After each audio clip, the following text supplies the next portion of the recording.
So look, I think it's fair to say 2024 was a challenging year to start with. The first 2 quarters were a little bit slow.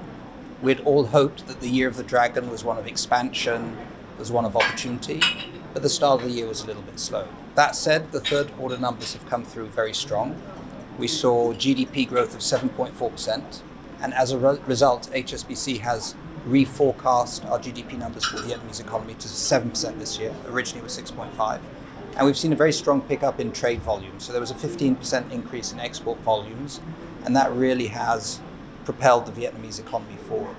That said, we see a two-tiered economy at the moment. We have clearly the FDI story, the export story, the tourism story is still very strong.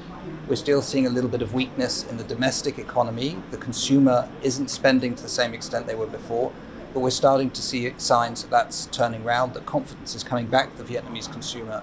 And as a result, we remain very optimistic about 2025, where we have a growth forecast of 6.5%.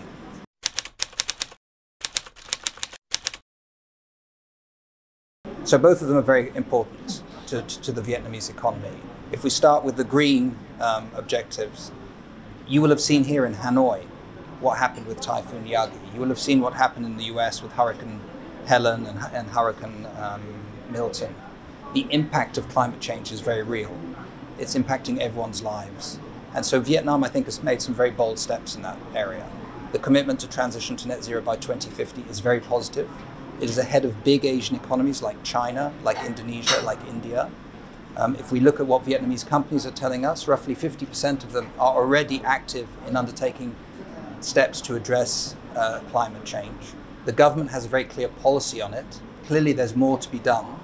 But Vietnam's also in a very positive position insofar as it has great natural resources when it comes to renewable energy, whether it's wind, given its long coastline, whether it's solar power, given the sun coverage that you get in this country, also hydroelectric power, particularly here in the north. So progress has been made, there's more to be done, but I feel that it's got the right level of momentum.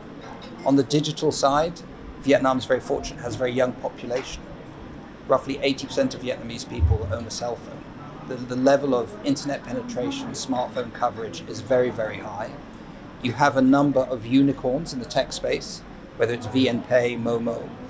So I feel that Vietnam has the ability to leapfrog other countries when it comes to the digital space. You have the fastest growing digital economy in ASEAN, and you're number 2 behind Indonesia when it comes to the number of digital transactions that people do from a digital shopping perspective.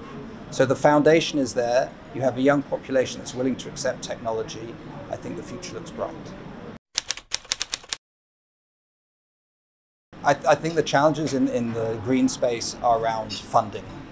Monry has provided statistics that show that Vietnam needs to spend roughly $400 billion by 2040. That is a huge amount. And that cannot come just from the state. That has to come from the private sector as well. And a lot of the investment that goes is long tenured. It's 7, 8, 9, 10 years money, 10-year investment.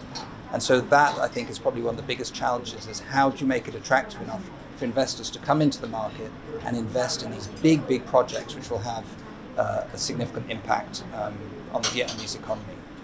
In the digital space, it is, again, around investment. The world is spending something like $4 trillion on transformation in the digital space. 40% of Vietnamese companies cite that they are already looking at digital transformation. But again, it comes down, do you have the resource to be able to invest at the right time, the right amount, to have a meaningful impact? Look, at the end of the day, foreign investors have options.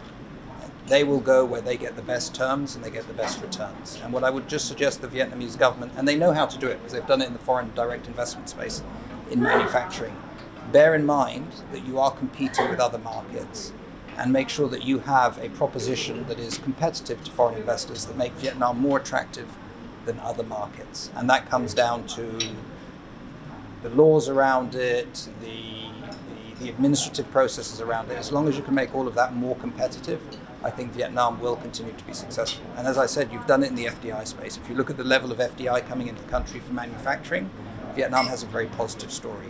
They need to take that story and do something similar in the renewable energy space.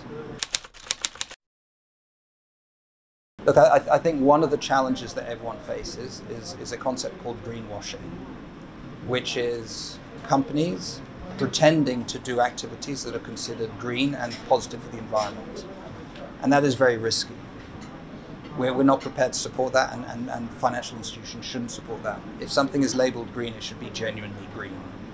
And we just need to make sure that the authorities and companies and consumers identify if there's a genuine green transaction, green financing will be provided if it makes sense. Because at the end of the day, same with banks, investors, you invest money with the expectation that you're going to get a positive return for it.